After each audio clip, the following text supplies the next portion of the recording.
that's how you end up with hives or urical. That's how you end up with bronchitis, asthmatic problem.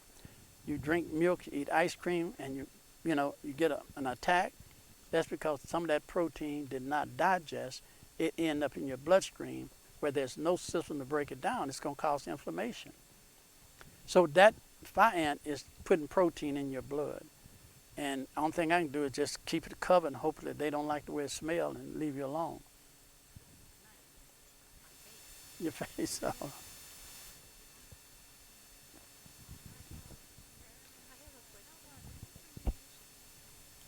Food combination? Well, I do my best. I know the general principles about food. I know I study body chemistry and I study food chemistry. I don't study a lot of food combining, but I do understand body chemistry and food chemistry. So I can be very weak on that. Uh, but I can't get into all the different groups of food, subacid and sweet fruit. I'm not there yet.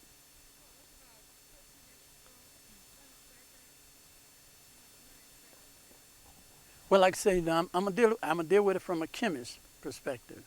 If a person have a problem with protein, you need to feed them pre-digested protein in the form of amino acid.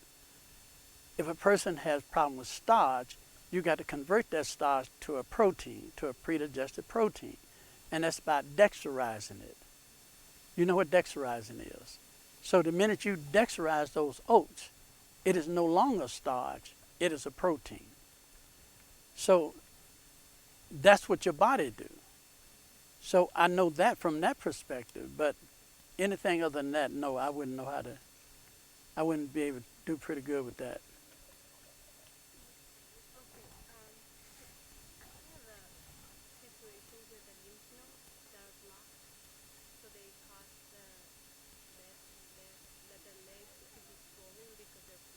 Mm-hmm.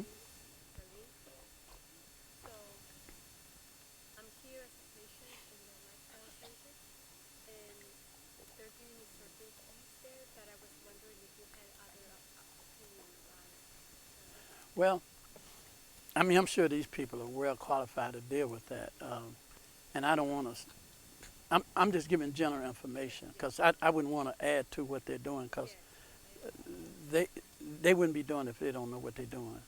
Um, but a blocked lymph, is understanding why it's blocked. Your lymph is that's your lymph gland right there, and it's hooked to your lymphatic system.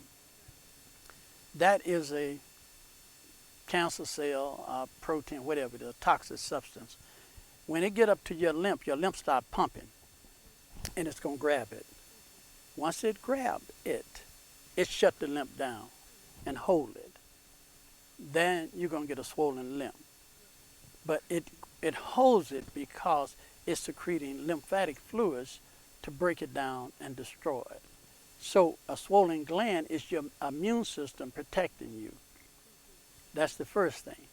The only danger part, if it's a cancer that has caught, some may get past the lymph before it can shut it down. That's where it can be dangerous. But to have a swollen lymph gland is like having mumps. You have mumps, the gland swelling your neck. That means it caught that infection and is holding it till it find out how to destroy it. So what you have to do is enhance that by applying heat to that gland.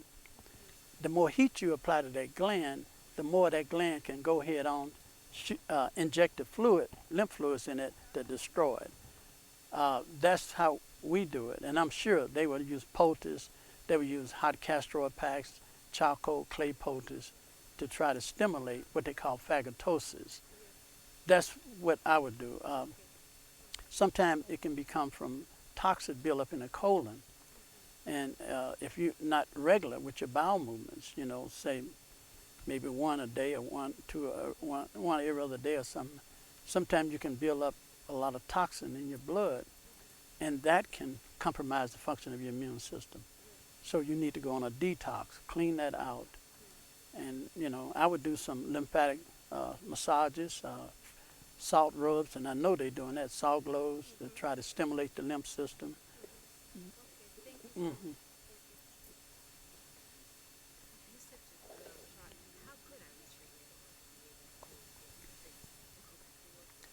Okay, I can't give out my phone number. I have 4 secretaries, and I'm working them to death. So I'll give you my email. Okay. All right. It's my name, Mamon Wilson. Mamon Wilson 3 at gmail.com. Then when you email me, I'll give you my number. Because they get on me when I get a number out and the phone just be ringing and they. Hmm. Yeah, oh, yeah. Hmm. Sleep? Wow. This is work. That'll get you every time, huh? Get out there with Brother Scott Perry and work in the garden all day. No, but there are things like L-tryptophan, melatonin, that helps. A hot fever bath, a steam bath before you go to bed, a hot cup of carob works really good, because it's a way of calming the system down. Make sure your bowels are regular 2 or 3 times a day. So the toxin won't overexcite your nervous system. Those would be, I would say, would be the beginning of it. Herbs such as catnip, hop, and valerian is good. One that I really like is graviola, soursop. Take a strong dose of soursop, and that will calm you down too.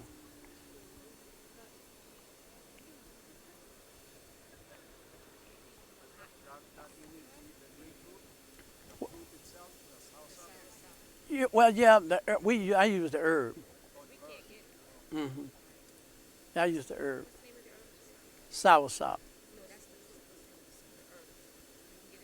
It's still soursop. Graviola and soursop is the same thing. Hmm. Yeah, it's the same.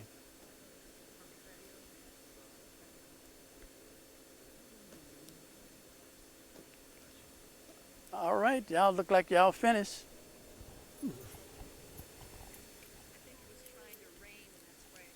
Okay,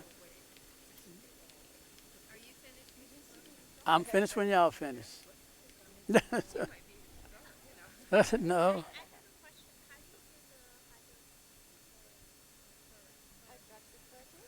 I take the sweet wormwood, chacona bark. Those are the main ones. And I take equal parts of that and make an extract out of it. Hmm.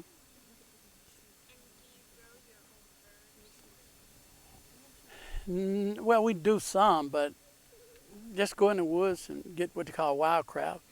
Then we order herbs that we can get. I spend a lot of time in the rainforest. I love the rainforest. I'm trying to move to the rainforest, especially in my favorite places. Tobago. I love Tobago and Honduras. I love those places. So I'm hoping one day I can retire in those places. What's that? Ah, Jamaica too busy. A little too busy for me. Yeah, Tobago. Oh, I tell you, I love Tobago. You go out to the waterfall out there in Tobago. They got a famous waterfall there in Tobago. I got a piece of land, about 10 acres right next to that. I love it. I love Tobago. No, we didn't go to the waterfall. Okay, yeah. We were too busy on honeymoon. No, I understand. I understand.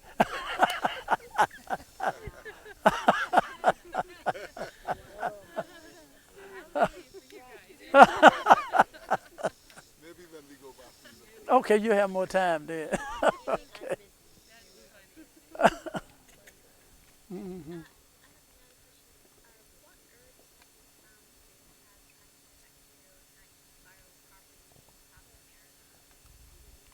Well, I mean, almost the same herbs I have here. Uh, Turmeric, um, garlic is one a common one. graviola, it's an echinacea. They all do. There's a bunch of them. They're almost the same thing grow here. They sometimes call them by different names. The best herb for antiviral is pokeweed. Yeah, I know what pokeweed is. It grow here. Pokeweed. Yeah. Well, when they first brought the slaves over here, they used to eat something called poke salad. Okay? Whoever heard of poke salad? Okay, I love poke salad. Yeah, it's delicious. But it has a little purple berries on it, you know, and it's poke root. That's the one they use for AIDS patients to reverse AIDS. But it's a very potent antiviral herb. The leaves are the strongest. The pokeweed leaves are the strongest, but I advise you to use the root because poke root, bloodroot.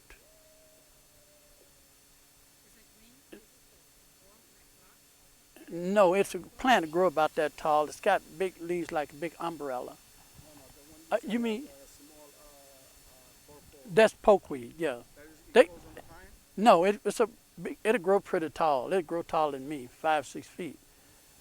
But I was thinking about mandrake when I was saying pokeweed. Mandrake, pokeweed, mandrake, and bloodroot. Those are the most powerful herbs. You had to be very careful with them. They're very powerful. Because the bloodroot is the herb that I do the herbal surgery with. You put it on your skin, it'll burn a hole in your skin. But you can drink it. You know, you can make a tea out of it. But they are really strong. And well, with poke root, if I'm working with an AIDS patient, a person with herpes, and I want a real strong antiviral effect, I will give them a retention enema. I make a tea out of it and I inject it in their rectum. And I try to get it absorbed through the portal vein. And that is very potent. Because see, one of the problems with AIDS patients is that the gastric juices break down the poke root before it's released in the bloodstream. So by going past the gastric tract in the rectum, we can go right to the bloodstream. We bypass that. And you have to know how much to put in there because you don't want to put too much in there. The leaves are very strong. They're very toxic and they're very strong. So you don't want to use too much of that. Dilute it down with some water and do it. Mm-hmm.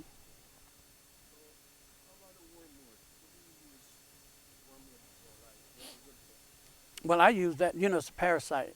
It's an herb for parasite. And the corona is basically a hybrid form of a parasite. That I believe they did it. And that's why a lot of the things that deal with parasites works good with corona, such as papaya leaves. Papaya leaves is really good for fever, dengue fever. I learned that in the jungle. I mean, somebody get a fever with malaria or dengue, you just simply take the papaya leaves and juice it and let them drink a few ounces of it, and next day they're all right. I get that to all my corona patients.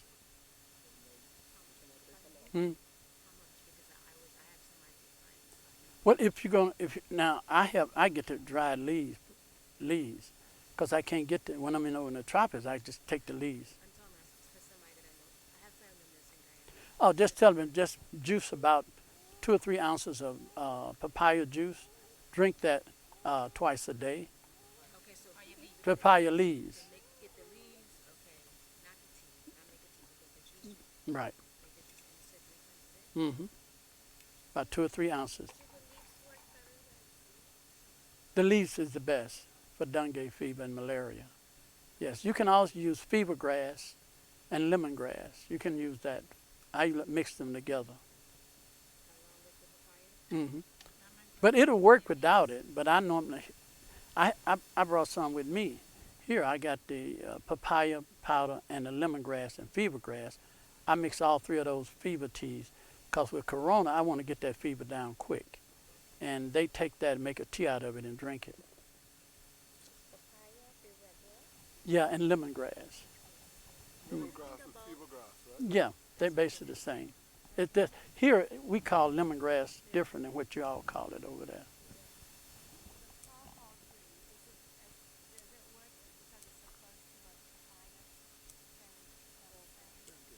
It's the same thing.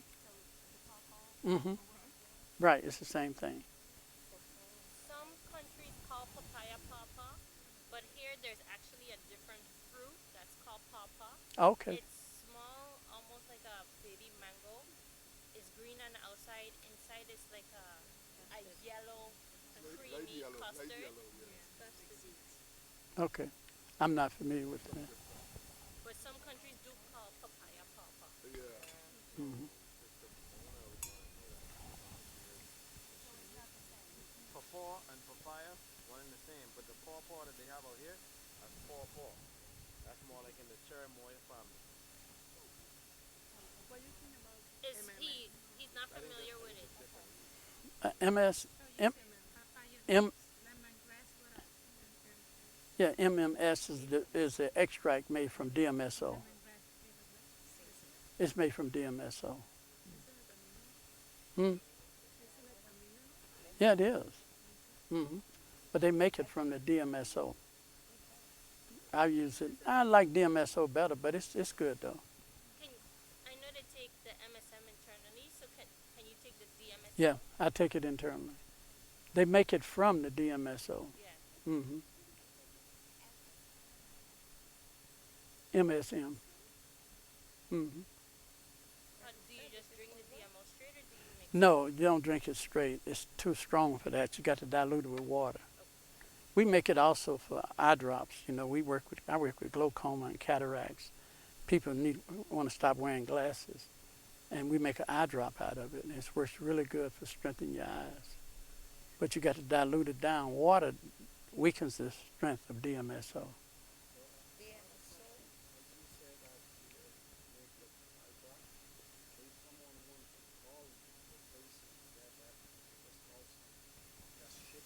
Yeah, yeah. I could tell you how to do it. I mean, if they got glaucoma or they just, want to strengthen their eye vision, it's a very simple process to do.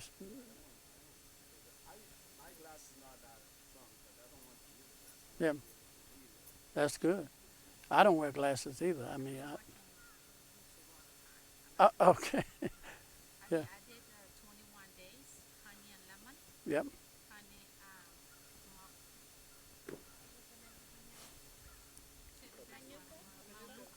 Manuka honey, in the night and Mm, honey in the night and lemon in the morning for 21. okay.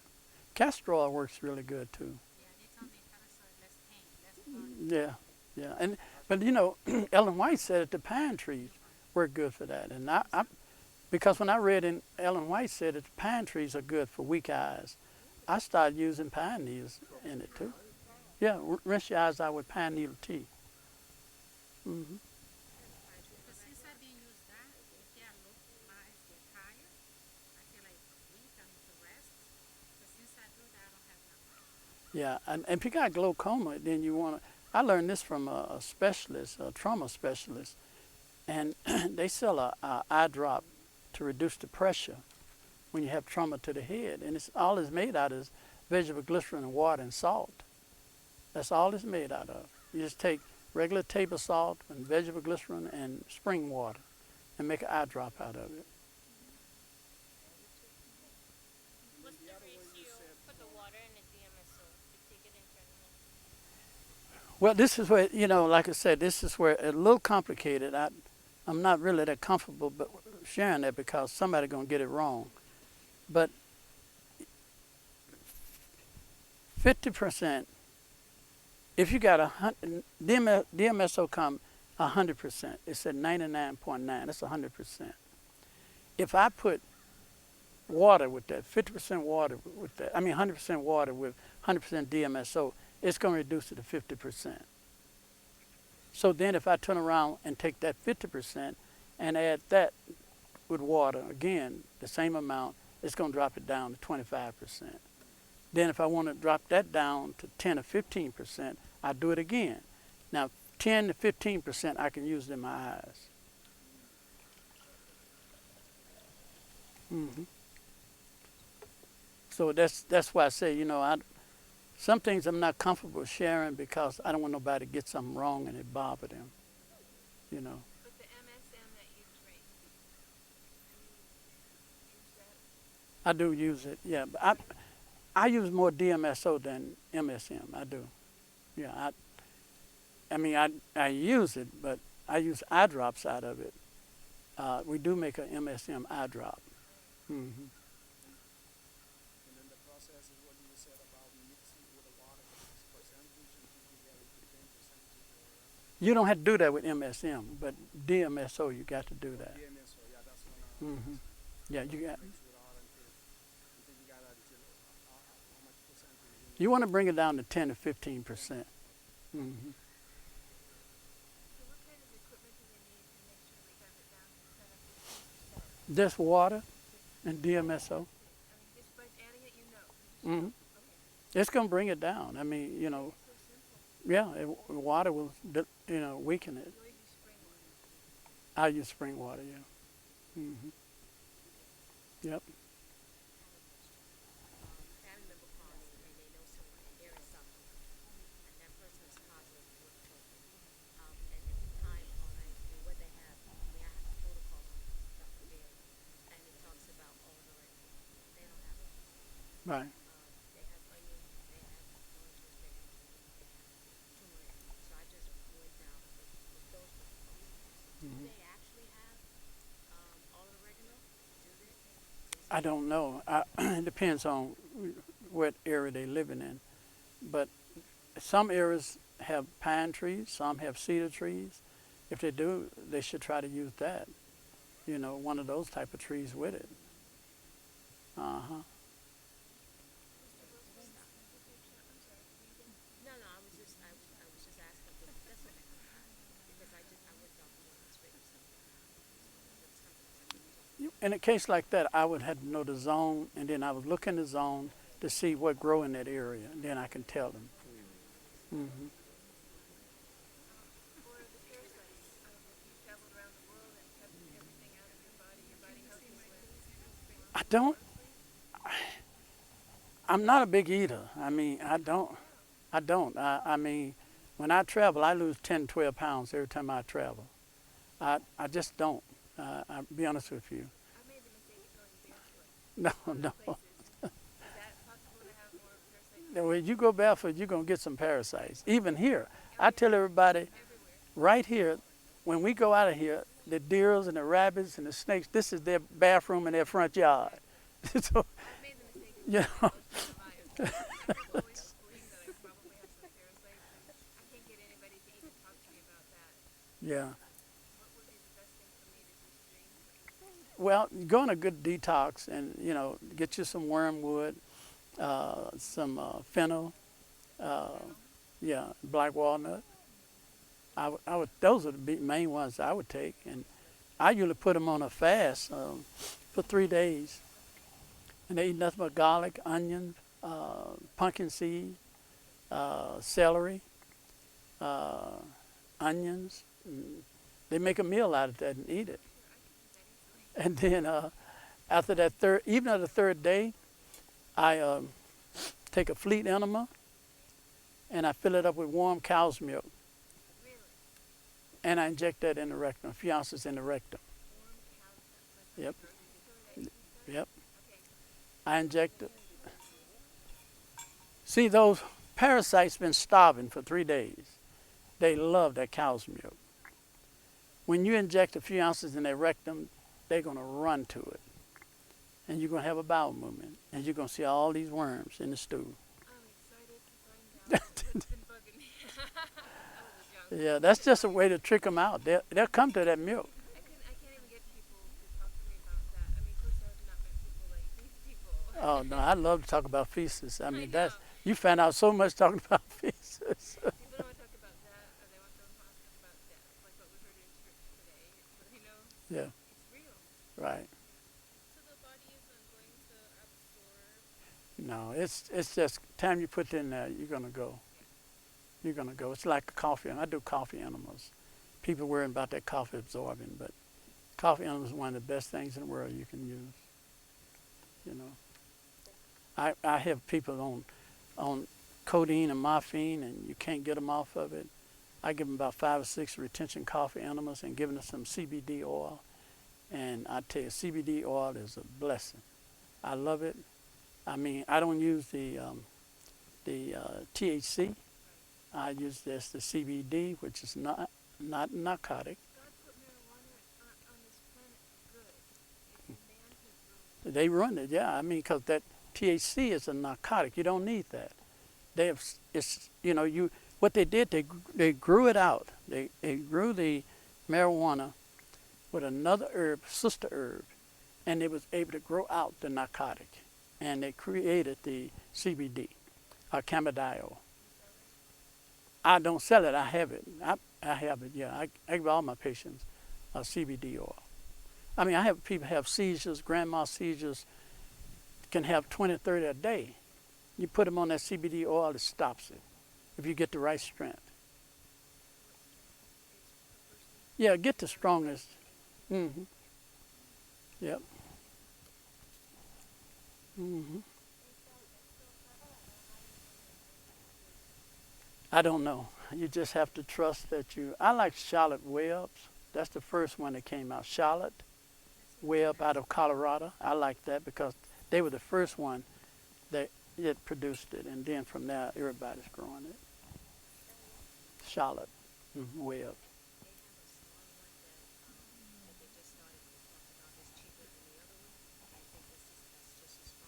I don't know. I really don't. Yeah. Yep.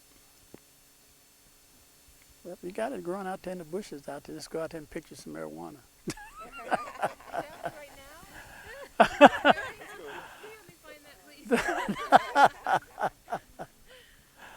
No, I wouldn't touch the stuff. I really wouldn't.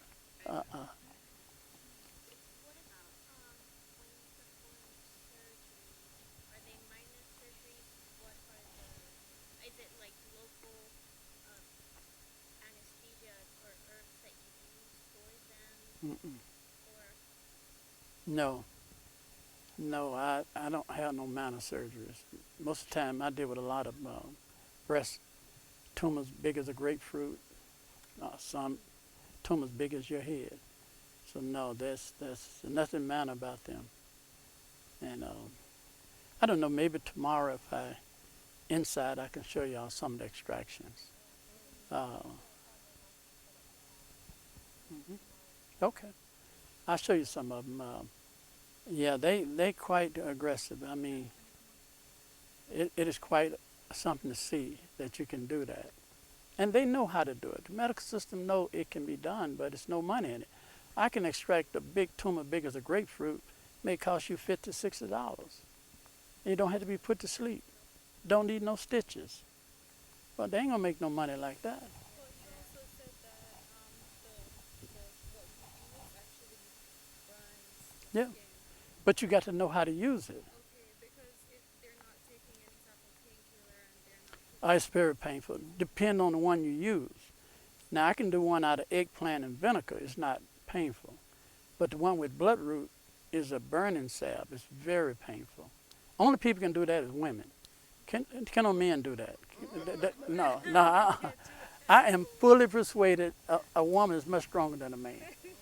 I've worked with enough women to know that I'm a coward when it comes to a woman. They put that salve on, they just grit their teeth.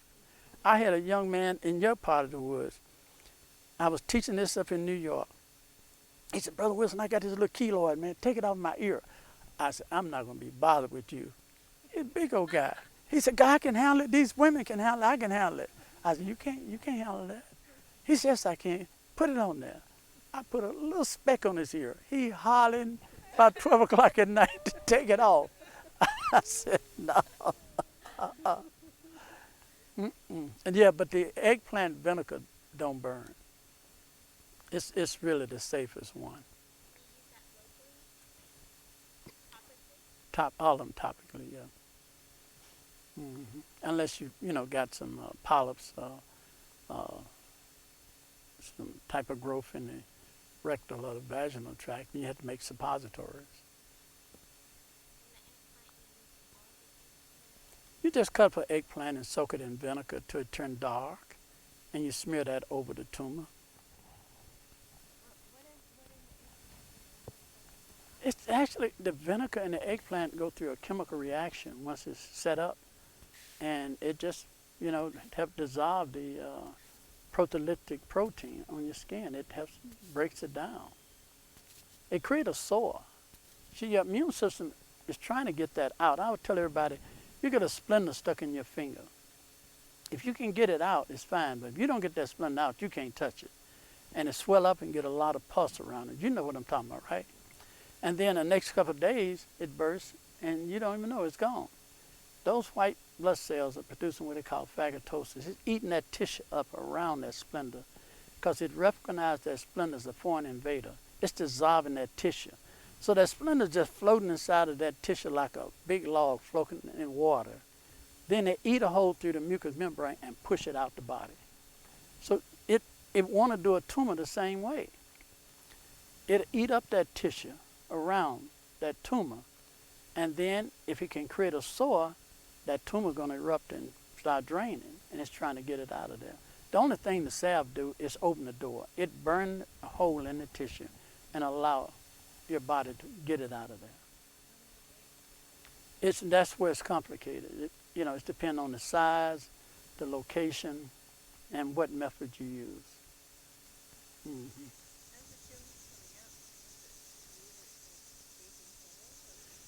Well, this is the big problem. Everybody knows it can be done now. A lot of people, and they're messing people up. I got 3 girls out of Texas that went down to California and got it done, and they mutilated their chest with it. And I'm trying to straighten that out. It's a common mistake. You put too much. If you got a tumor as big as an orange, you don't need salve no bigger than a half a teaspoonful. But if you try to cover that whole tumor, it's going to take off the whole top of that breast. And it's going to always quadruple. The sore is going to be many times bigger than what you apply. So you only learn this by making mistakes like I did. So you don't need much of that stuff.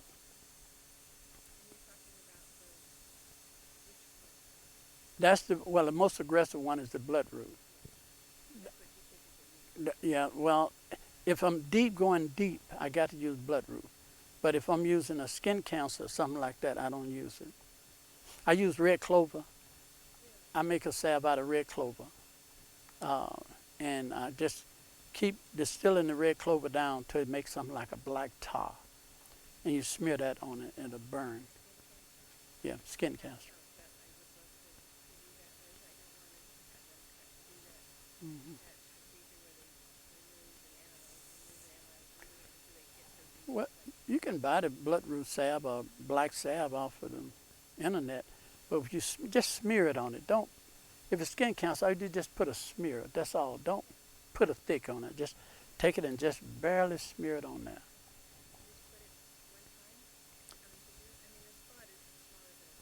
Yeah, it's probably good. I mean, if you don't put too much on there and create a big sore, that's the only thing I don't like. People end up putting too much on there. Mm-hmm. Yep. What do you use to take mold off? I don't mess with moles. I don't touch them because they're so vicious. I'd rather watch them, and then once they conclude it is a cancerous mole, then I do it. But just to take a mole off, I do not touch them because they can get so vicious and I'd rather not stir them up unless I have to. I have just made a habit not to mess with moles because moles can. Mm-hmm. Right now I have 1 or 2 little ones on my neck, Mm-hmm. Small ones, just small. You're talking about the little yeah. Smaller things. I just take me a piece of thread right there and tie them up real tight. Let them fall off. Yeah, they just fall off. Yeah, they're skin tags. I just tie them in. When you're really soaked in a really hot bath and your skin is really soft, that's a great time to just pull it off. See, women can do that. Okay. And so what,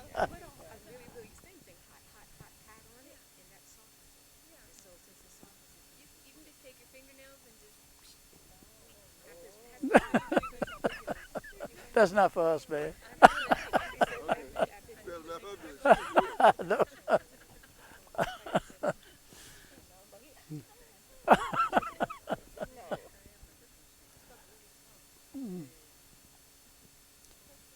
Start talking.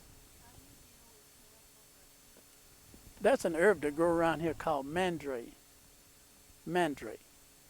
It's out of season now. They usually come out the first of the spring. And they produce another fruit called mayapple. But mandrake, you take that, dig that root up, and you make a tincture out of it. And you smear that over the herpes, to stop it from having outbreaks. But if you have herpes, you're going to almost treat it like AIDS if it's in the blood. But you can stop the outbreaks. That mandrake will stop that, but you can still have it in your bloodstream.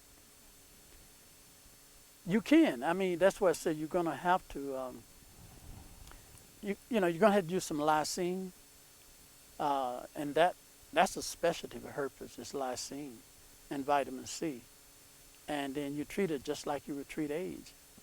Drink a little poke root tea, and, garlic tea and vitamin C. But, yeah, it's almost the same program as you do with AIDS patients.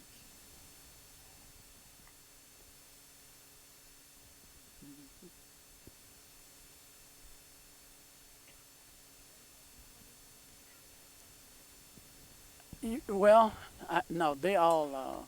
I put together kits. I got kits. I brought 10 kits down here. They told me to bring some kits. I sent kits to them, and then I tell them what to do with it. Mm-hmm. Well, I had a case. The last case I had was they had just got on, and they wasn't on it all the time, and this guy had just went in, and they let his wife bring clothes in to him, and she put some in his clothes, and he was able. A nurse brought it in. She put a little bottle of my tonic in his clothes. Yeah, he took it in, but he wasn't on it. He had just got on it, and then he would get off of it, and so he was able to get some in. The next day, they released him because the fever went down. Oh no, you can't get nothing to him when they're on there. You had to get it in through one of the nurses. That's the only way you're going to get it in. But if they're on that ventilator and they're unconscious, you can't get nothing. They're finished then,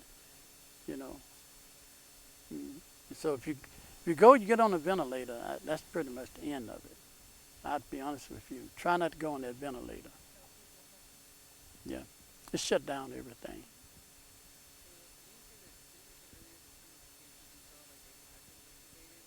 Yeah, this is one I was talking about. He had, but he was able to come off.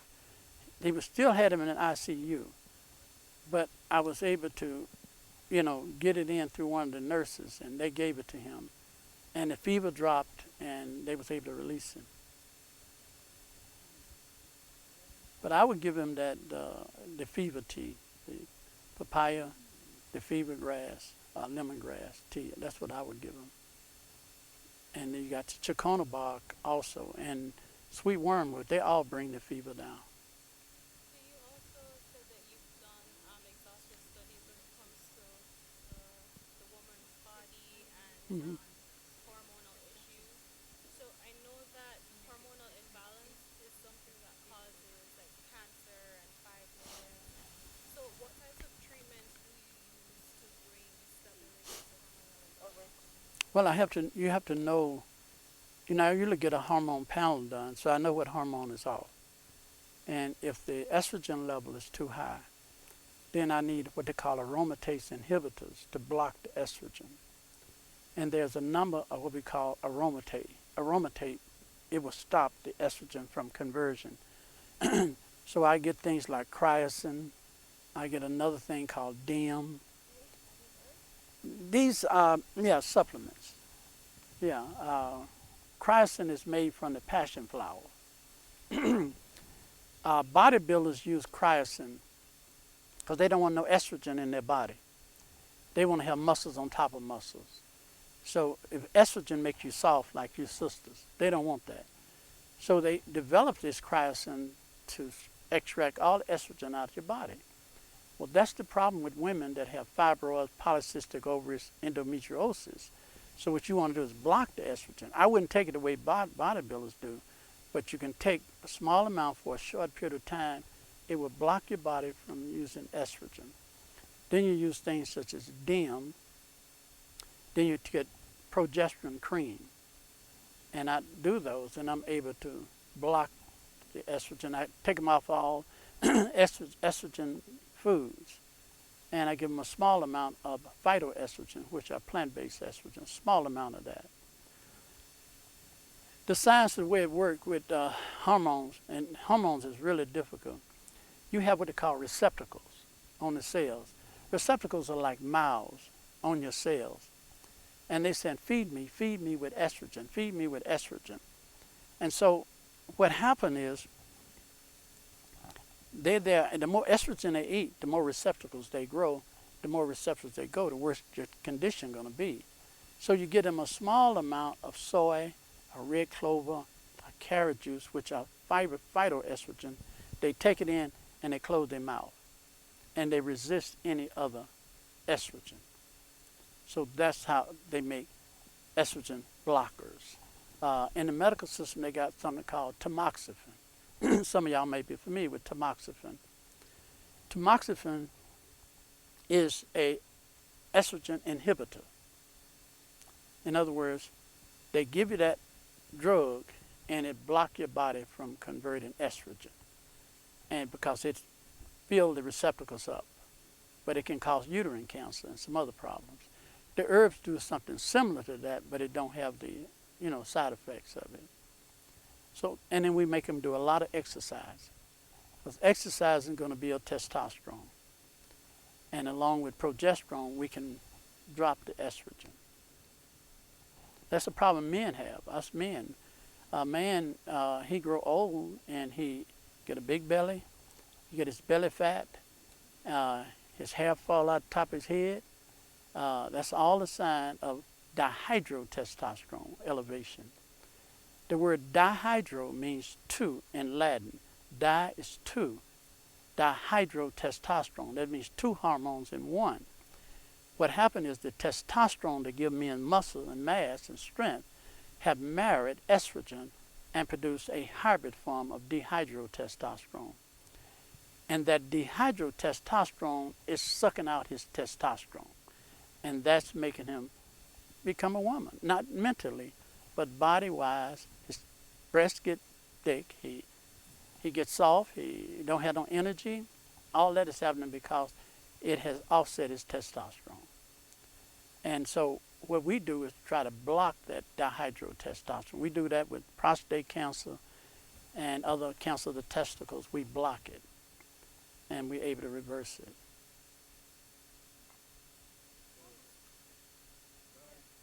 Dihydrotestosterone. It's just di. Cryosin. Mm-hmm. In that case, cryosin is good for that person that is Yeah, it is. Because it blocked the estrogen. What was that said? Testosterone. There are three principal hormones. You got testosterone, estrogen, and progesterone. Two of those, all of us have it.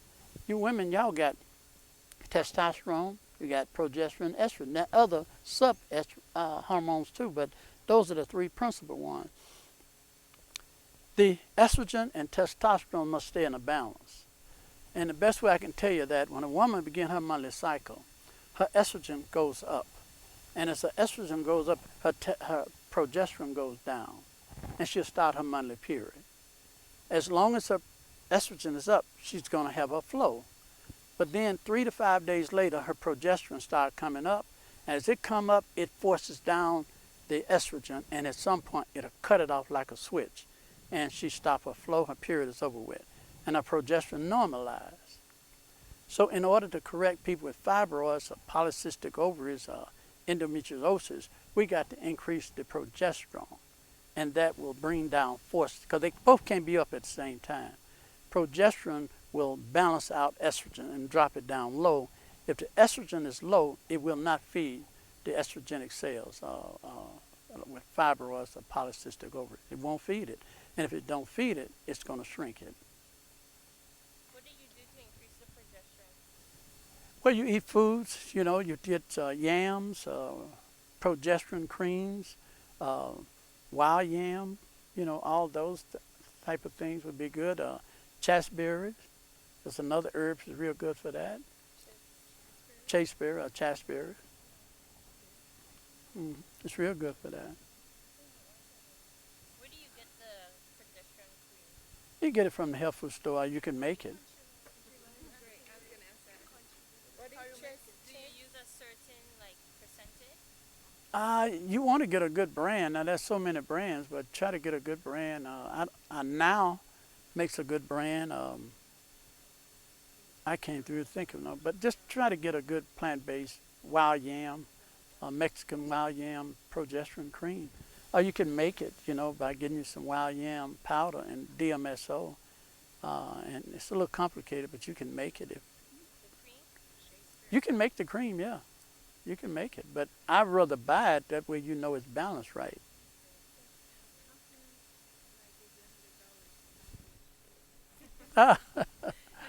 $100, okay. You just said that.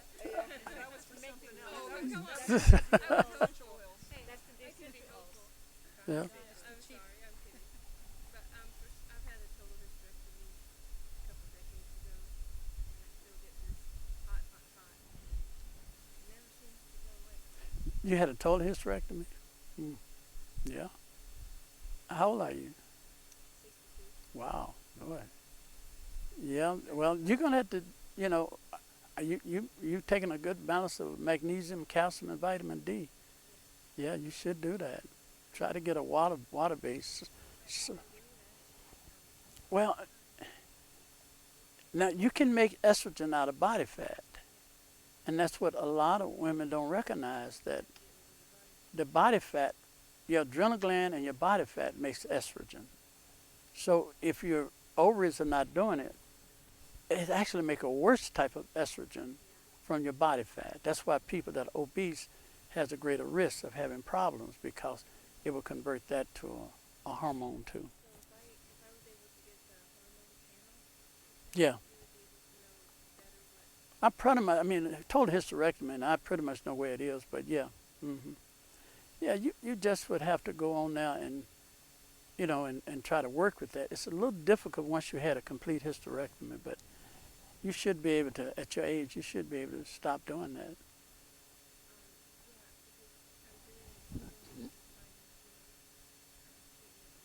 Just in 6 days, I see like I dropped 20 pounds, but I don't want to go home and go back to it. Is there more I can do once I leave? No, if you drop 20 pounds, you're doing good. Yeah, That's really good. if I just stick with that program, this body fat should keep coming off. Right. And Less fat estrogen produced. yeah, and that's the best way to do it. Just go slow with it. And if you drop 20 pounds, I'd be very pleased with that. I did since I've been here. Yeah, you good. 4 days. Yeah. But I had 50 to lose. That's all right, but you're doing good, though. Thank you. Yeah. Mhm. It's so encouraging. Thank you all.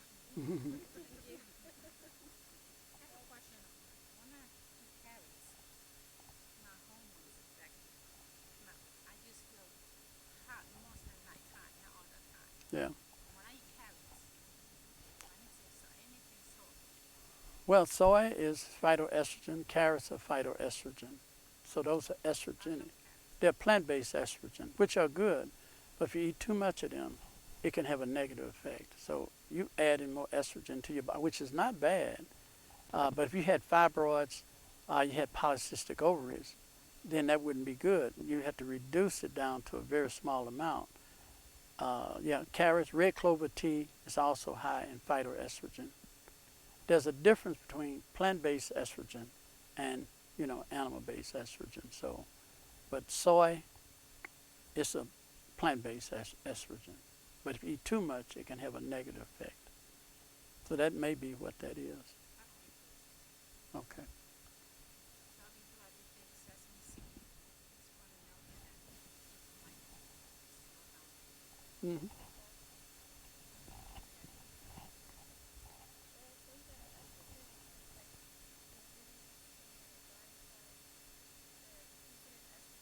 Yeah, yeah, the petrochemicals. Your petrochemical, most of your petrochemical, all your petrochemicals mimic estrogen. So, right. And we're inundated with it. Just the electrical wires here mimic estrogen. You can't get around it almost. So you got to really be prayerful to watch out for it. Plastic sure do. That's right. Oh yeah, that's the slipping agent. That's why I said we're in trouble. hmm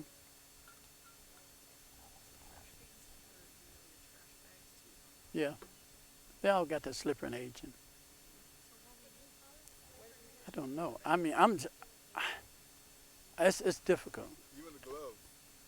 Yeah, it's just so difficult. I mean, the devil got us boxed in. I mean, he really trying to jam us, and he gonna bring all this up against us too. And, it's gonna be by the grace of God we get out of here. So, you ain't want to go there. So many I tell people about chewing gum, man. Every chewing gum I researched had swine in it. Every one of them. Well, yeah, now you come out all right with that. I'm talking all commercial gums got swine in it. They all got it. It's just craziness. I mean, What was the coconut water? I don't know, but I'd never researched the coconut water. Fine. He's trying to mess with you. Plastic.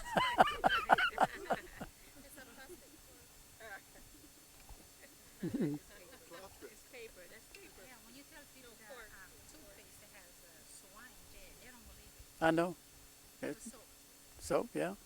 Especially Irish soap. A lot of the capsules, that's one thing I think we escaped.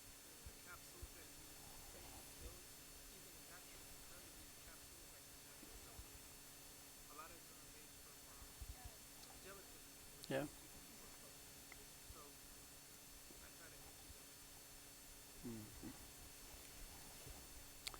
I know shampoo, dish soap, laundry soap, they all have that. hmm Yep. You can't hardly get around it, I can tell you. They don't put it all there. To search. Mm-mm. They're like, we will tell you, Sister White said, if it will be something we don't understand it, we don't use it, or we have to search. I remember when his father passed away, my sister bring me cake, box cake.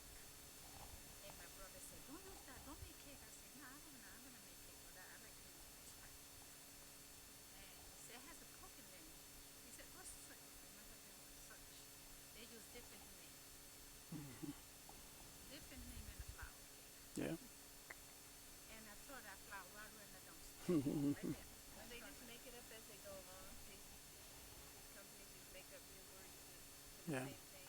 And they can get by with it. FDA has never checked Mm-mm. they Yeah. That's a joke. hmm Yep. All right.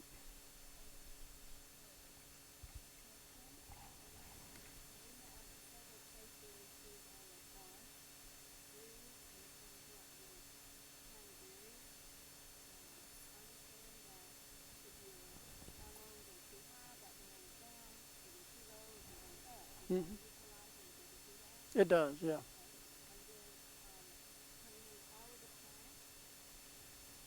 I know you can use the berries and the leaves. I'm sure you can use the bark too. I would think so. hmm Can you eat the berry? Yeah, it's still berries got some in it too. You But could eat it just like that. yeah. Berry. hmm hmm Yeah.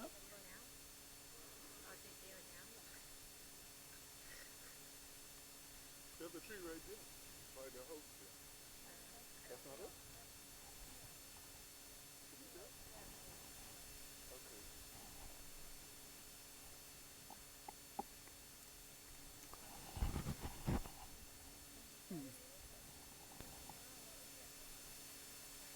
I got to be out of here by 12. I got to start heading back because it's about a 6-hour drive. So I want to get in for a dog. So, well, as long as I can, get started. I don't care what time. As long as I can be on the road by noontime. It's not too early for me.